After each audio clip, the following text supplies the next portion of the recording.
Good afternoon, evening, whenever it is. Not legal advice.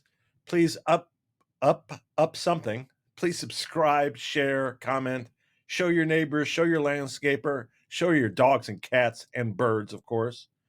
Of course, this is not legal advice. This will be an update about GTII and Alpine based upon my own personal dealings and what I've gleaned about them and Alpine. Usually, I try to coordinate my jokes, or we'll call them jokes, to the subject matter. So tonight we're going to be talking about liars. So, what happens to liars when they die? They lie still. The elderly CEO who lived in Beverly Hills, California, living off shareholders' equity, said, I suffered from heart disease that only affects liars. It's called IFib. And last but not least, liars tend to not make eye contact, which is why I trust pirates only half of the time. So, I've talked to you about my experiences with GTII up through, I think, prior to last Friday. And I indicated that it was been indicated to me that the 10K would be filed no later than March 31st, that it would reflect the details of what was going on in their attempts to consummate a transaction, which they were making progress and which they understood was for the benefit of shareholders. So on the 29th, as of the end of the day, I had not yet received anything since they had promised to have it to me by the 31st, which is Sunday. And since I'd given them numerous opportunities to change the timing, but they kept on indicating it would be provided on no later than the 31st, if not earlier, I thought because that was a Sunday, it was likely that it was going to be filed on the 29th and I would see it. But at the end of the day on the 29th, I had not seen anything. So I sent an email out to them in light of that. And in the email, I said, I'm surprised I haven't received it. I had asked Mr. Fatella to send it to me. If you filed it, please send me a copy. If I don't get a copy by April 1st at 6:30 a.m. Pacific, I'll assume it's not been filed. I referenced the stock selling plan, which I'll reference later. I indicated that if I don't not get satisfaction again by April 4th, which is next Thursday, an action will be filed no later than April 4th. And I'll agree to hold off pursuing any litigation until that time.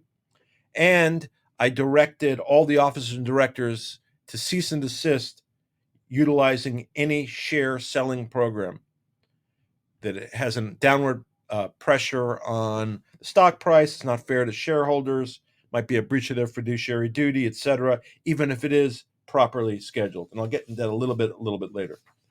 So that's what was sent out. Now, I previously it has been indicated that they watch these videos. So hello out there. And I've indicated that everything I say is public, so they're aware of that also. So they were aware of the ramifications of indicating that a 10K is going to be filed by a certain date. And if they don't, there will be certain ramifications. They should be aware of the ramifications if what they've told me is going to be in the 10K is not, that would be problematic for them also. And that's been communicated to counsel and to the board of directors and the CEO directly. They've got a copy of each email and they've exchanged emails with the council. So I know that for a fact they're aware of this. So I'm waiting till March 31st before I do anything, as I promised. And we shall see. Somewhat skeptical, to be honest, at this point in time. If they don't believe that I will file, they should look at the MMTLP videos, because if I say I'm going to file this action, it'll be filed, and it'll be filed no later than next Thursday. And my concern, besides the fact that nothing's been consummated, or just the bottom line, let's see if the 10K is actually filed. And I'm going to give them a chance, because perhaps it will be filed and it's just in process, and we'll see on Monday. That's great if that happens. And then we'll look at the content. We'll judge the content accordingly. But if they think I'm bluffing, then they should look at the MMTLP situation. And if the management is using GTII as a piggy bank, a personal piggy bank, that's not going to fly very well also. And I have some concerns about that we'll get into in a second. So I've kind of gone through the email, not received a reply,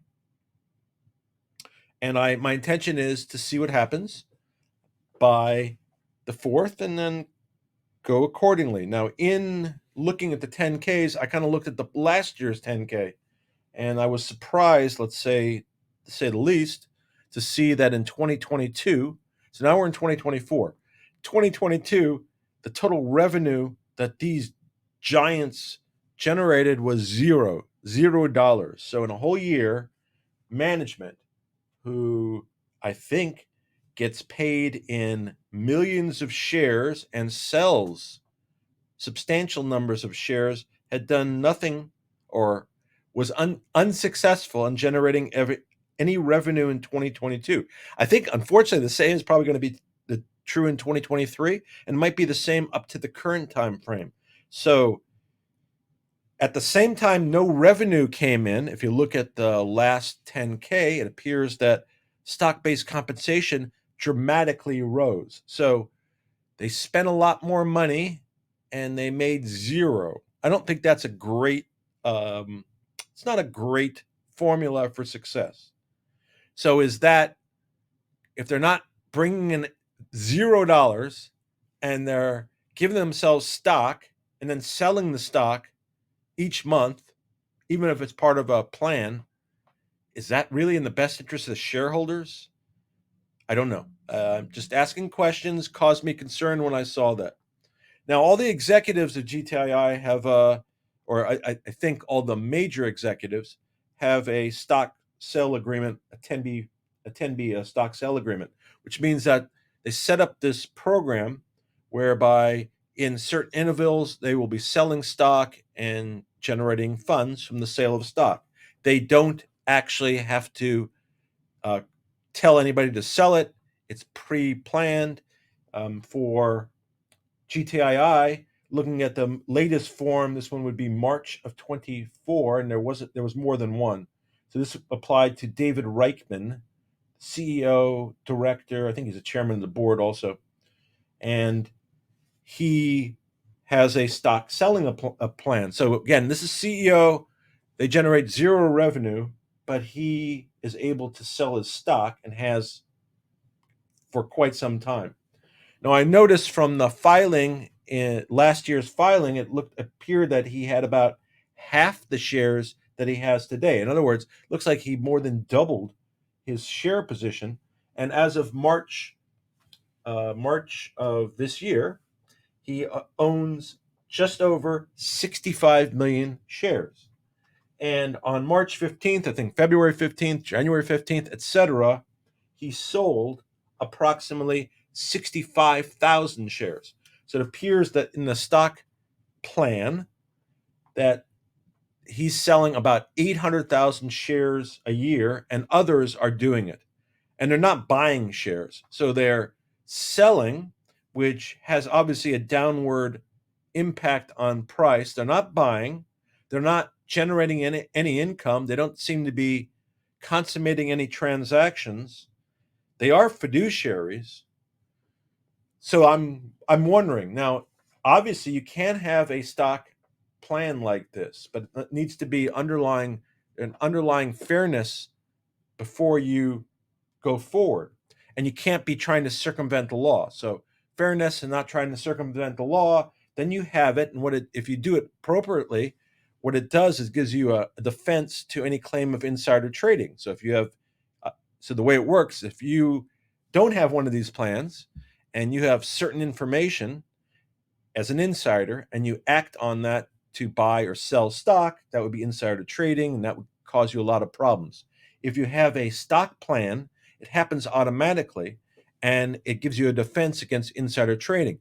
That's not to say that you can't terminate or modify or pause a stock plan. So if someone might consider that because this company is not generating any dollars, because senior management seems to have done nothing of a substantive nature, hasn't generated any revenue, let alone profit, has increased expenditures. So should those people be selling their stock to the disadvantage of shareholders? I wonder. I wonder. Should they be living off shareholders? What do I've heard stories that perhaps the top management is just basically liquidating their stock and living off the proceeds, notwithstanding what's happening to other shareholders. That causes me concern. So, again, I'll wait to see the 10K before I comment further, because perhaps in 2023 they had substantial revenue, perhaps they closed the deal, perhaps they stopped the stock-based programs or altered it. But if not, I have serious concerns about existing management. And again, the fact that they doubled the share count is problematic. So, is it appropriate that management drain value from shareholders? I don't think so. That's just my opinion. Almost like a grifter off the shareholders again. So, most importantly, all senior management immediately should terminate their stock selling plans. They shouldn't. They shouldn't be compensated for doing nothing. They shouldn't be compensated for losing money. They shouldn't be compensated for not generating any revenue.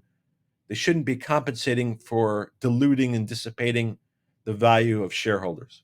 So that's it. And I'll wait to see what the 10K says about all those points. But I wanted to throw them out because I've learned them since my last video.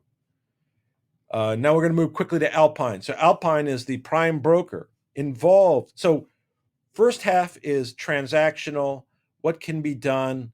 And I believe that new management, if that was what happens, would be able to consummate a transaction because people have contacted me about trying to consummate a transaction. And I'm not involved in that respect, but obviously it can be done. It's just that they don't want to, and it's harming the shareholders. That's my opinion. So we have the transactional side with GTII and what needs to be done, deal close, get rid of management in any fashion. Appears to me that new management is needed no matter what. But let's see if they can close a deal right away and it's a material deal that generates a lot for the shareholders. I'm willing to consider that also. So that's the transactional part. The other part is the Alpine part.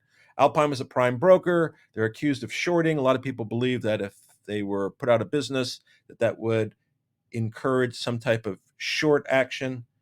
They have filed numerous proceedings attempting to block their expulsion from the NSCC and the DTCC and FINRA. The action that's pending currently in DC is regarded to their FINRA's expedited attempt to expel Alpine after committing, thousands of violations of a cease and desist order. We've seen an appeal that's gone forward. There was a prior brief that was filed, and the last brief was filed on Friday. And the issue was, or the court asked, the appellate court asked both sides to say if a particular section which allows the SEC commissioner to exclude someone from the requirement of having to be a member of FINRA, if it applied, and how it affected this case. The Alpine's position was it didn't apply, and we still are entitled to relief. And they focus basically on the non-delegation doctrine, that certain acts cannot be delegated to private companies unless there is substantial supervision by the government. And they claim that the SEC is not substantially supervising FINRA. The government and FINRA make the opposite argument, that it doesn't apply in terms of the non-delegation doctrine, because the SEC does supervise FINRA. And as to the other issue, the issue about whether the section that the court asked about the exemption applied, they say it doesn't apply, but it doesn't have to apply because other aspects of the Constitution would permit them to prevail. In other words, FINRA would win.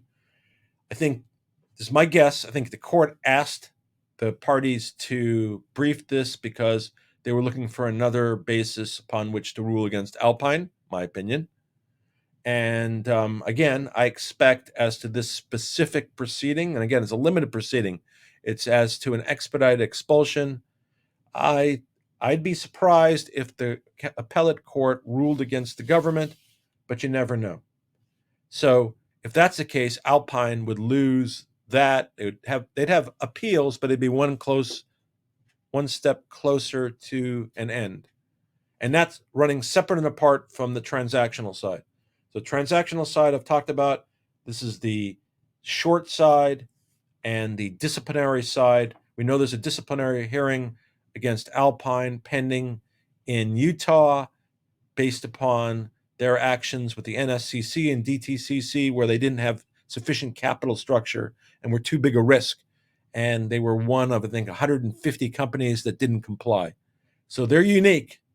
And in my opinion, they're scumbags. That's just my opinion.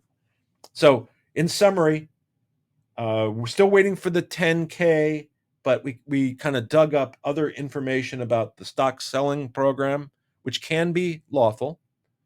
We dug up some information about the lack of revenue and other things. And I disclosed the fact again that for me, April 4th is the target date, presuming that there's no compliance.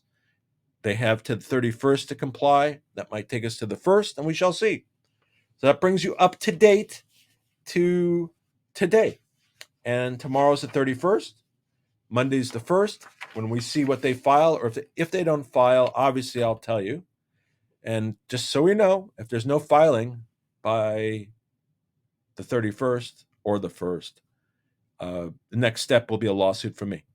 So that's just to keep you apprised.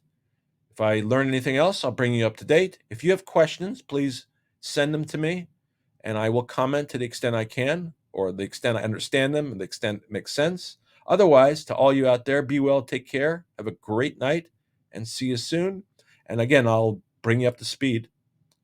We'll know in a day or two anyway.